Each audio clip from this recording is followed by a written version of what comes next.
It is 2:41 a.m. local time. The night over Tula is black and windless. Then a single flash cuts through the horizon like a pulse. The sound follows 6 seconds later. Low, heavy, rolling east. Satellite relay Linux 7 picks it up first. Thermal bloom over the coordinates 54.196, 37.621. Radius expanding fast, 100 meters, then 400. A weapons plant, Project Zarya, producing optical guidance units for missiles. Within 40 seconds, the entire complex is a sphere of fire. The first wave of drones had crossed from Dnipro region 3 hours earlier, flying nap of the Earth at 90 meters altitude. They moved as a single pulse, invisible to radar under the ionospheric layer. Each carried a shaped charge designed for internal detonation, not surface impact. The goal wasn't destruction by blast, it was ignition of the chemical coolant system that powered the factory's laser calibration chambers. At 2:43, the coolant tanks rupture. Pressurized nitrogen cascades into open air, instantly mixing with volatile fluorine compounds. The reaction creates an invisible jet hotter than the melting point of steel. The building implodes before the fireball expands. Nobody expected the explosion to reach this level. Even satellite images caught it. The heat bloom is visible from orbit for 7 minutes straight.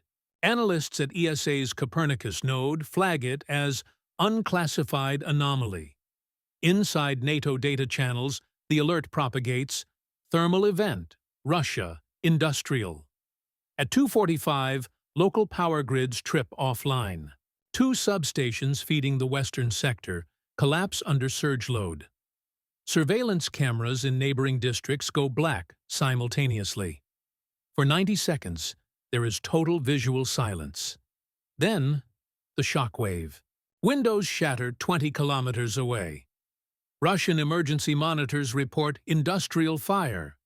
The term repeats across official lines, but orbital radar imaging tells a different story. The crater is symmetrical, 40 meters deep, lined with vitrified sand. That shape only forms at temperatures exceeding 1,800 degrees Celsius. At 2:49, a second anomaly. A magnetic pulse recorded by civil aviation sensors over Ryazan. Minor interference on civilian navigation bands.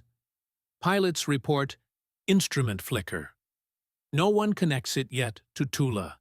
By 2:51, telegram channels start flashing shaky night vision clips. A single glowing dome above the horizon. Leaked footage shows the aftermath. These clips didn't stay online for long. Servers in Moscow auto-delete after 12 minutes. Mirrors appear abroad within the hour. At 2:53, the ministry issues the first statement. Localized incident at an industrial facility. But every major satellite constellation already shows the glow. Infrared, optical, synthetic aperture radar. No localization. The fire front covers 2 square kilometers. At 2:55, atmospheric sensors in Kaluga record increased nitrogen dioxide levels. By 3 a.m., the plume reaches upper air currents. Weather models adjust automatically. The world knows, even before Moscow confirms. Moments after the strike, Moscow goes completely silent. No flights, no signals from the defense control grid. Traffic lights freeze at intersections. The city hum, its constant electrical undertone, dies out. Inside Situation Room Omega, south of the city, screens dim for 2 seconds. Operators recheck fiber connections. Nothing wrong, but something in the backbone has tripped. Every redundant line routes to fail-safe mode. At 3:01, the first secure call from the General Staff reaches the Kremlin compound. Transmission clarity near zero. Audio drowned in static. The phrase total blackout cascade appears in system logs. Engineers don't understand why a blast 180 kilometers away can cause electromagnetic silence in the capital. 3:04 a.m., a second pulse of interference, this time shorter, sharper, directed northeast. Surveillance satellites record it as a conical burst from the remains of the Zarya plant. Unknown origin. And then, something unbelievable starts happening in Moscow. Street cameras reboot without command input. Metro sensors show ghost data. Phantom trains moving on closed lines. Automatic toll gates cycle open and shut in perfect sync across 3 highways. For 3 minutes, the city behaves like a system executing an unseen script. Then, at 3:07, everything stops. Silence again. But in orbit, one satellite keeps watching, the only one not blinded by the pulse. Its feed shows a faint secondary flare rising from beneath the clouds, exactly above the Kremlin's coordinates. No one on the ground sees it. No one yet understands what triggered it. It is 3:11 a.m. local time. The Moscow control grid is still dark. Across the city, traffic stands motionless. The metro tunnels breathe out static over the PA systems, white noise where there should be silence. In the command hall of the National Defense Center, backup screens flicker to life. Not images, numbers, voltage levels, sync errors, checksum mismatches.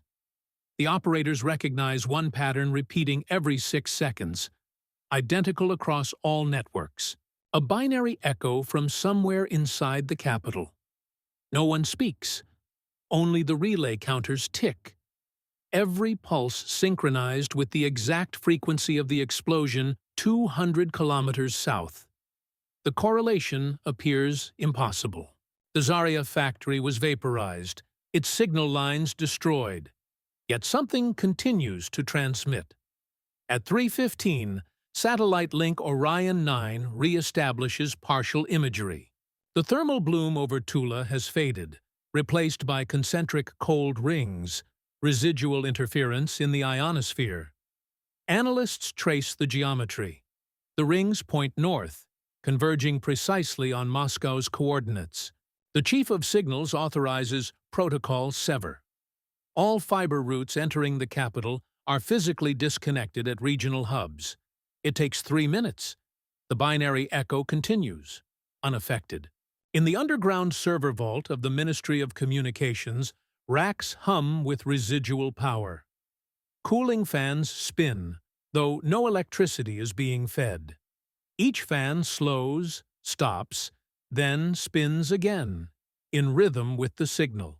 Engineers call it a feedback loop, but none of the systems are connected to any external line. At 3:19, civil radar at Sheremetyevo detects a vertical plume, faint, dense, only 20 meters wide, rising straight through low clouds. It isn't smoke. It reflects infrared like metallic aerosol. Data uplinks stall for 4 seconds, then resume. The object vanishes. What happened next shocks the entire command structure. At 3:21, every encrypted military terminal flashes a single notification. System check. Origin undefined. The prompt demands confirmation from the central key server that no longer exists. When operators press enter, the screen goes black, then returns with a mirrored version of the same prompt. Letters reversed, as if reflected in glass. 3:23. Air defense radar sectors go silent one by one. Kaluga, Bryansk, Smolensk. Not destroyed, not jammed, simply offline. The command line pings return. Loopback active. Inside the National Defense Center, staff begin isolating local machines, pulling network cables manually. The sound of cables snapping out fills the hall. The echo signal remains. The generators feeding the command room surge beyond rated load for 8 seconds, then stabilize. The emergency lights dim to red. At 3:26, a low-frequency pulse hits the capital's electric grid. Frequency dropped from 50 to 42 hertz. Streetlights blink in perfect unison. Thousands of lamps across the city flashing once every second, all timed to the unseen pulse. Satellite observers above note the pattern as a massive Morse sequence. Translated, it reads a single word: Nord 328.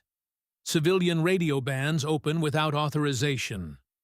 Old analog frequencies, long abandoned.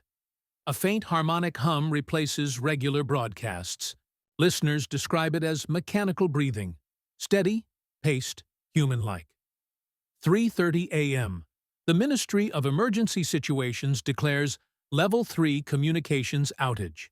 No traffic data, no GPS, no phone service. The only lines functioning are closed military channels routed through Arkhangelsk. Even they report noise bursts every 7 seconds.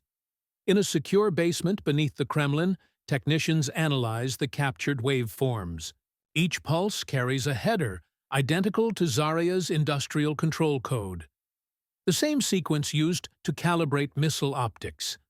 Somehow, the plant's final data burst had coupled into national communication infrastructure. 3:34. The coded echo changes phase. Now it's sending positional vectors, coordinates cycling through western Russia, spiraling toward the capital. The mapping algorithm displays a converging pattern over the Moskva River, aligning with the Defense Ministry's substation grid. At 3:36, the northern horizon lights up briefly. No explosion, just a sharp glow above the clouds. Power monitors spike again. The waveform ceases instantly. Silence across all bands. Operators check systems. The prompt disappears. The red lights switch back to white. For a moment, it feels like recovery.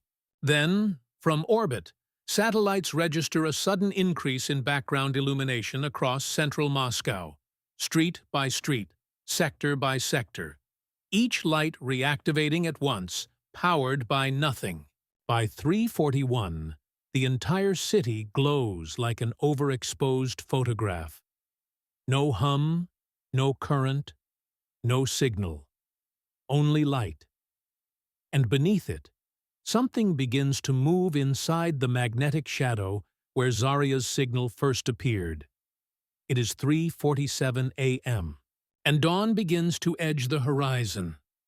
The glow over Moscow subsides to a dull silver mist.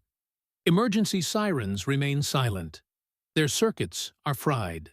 In the half-light, teams in protective gear move through the city, measuring radiation, scanning for heat pockets. None found. Only residual static, whispering across every receiver. By 4:03, global tracking networks confirm. The signal has stopped. Data logs end mid-frame. The Zarya factory's coordinates show nothing but glassed terrain.